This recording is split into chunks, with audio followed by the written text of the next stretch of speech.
Сәлем достар, бүгін сметаник пирогының өте нәзік болып шығуының өзіндік бір құпияларымен бөлісетін боламын. Алдымен бөлме температурасындағы майымызға жұмыртқа, шекер, қопсытқыш және аз ғана ұнымызды салып, жақсылап илейміз. Өте жұмсақ, қолға жабысатын қамыр шығуы тиіс. Осылай қамырымыздың жиектерін көтеріп аламыз. Енді салмасын дайындаймыз.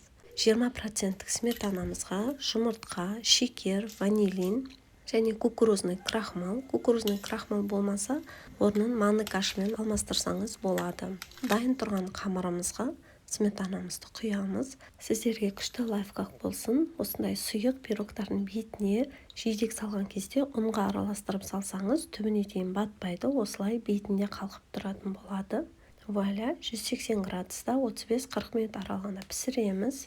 Пирогымызды 2-3 сағат суығанша ұстаймыз. Суығаннан кейін дастарханға ұсынсаңыз болады. Рецепт ұнаса, достарыңызбен бөлісуді ұмытпаңыз. Ас болсын.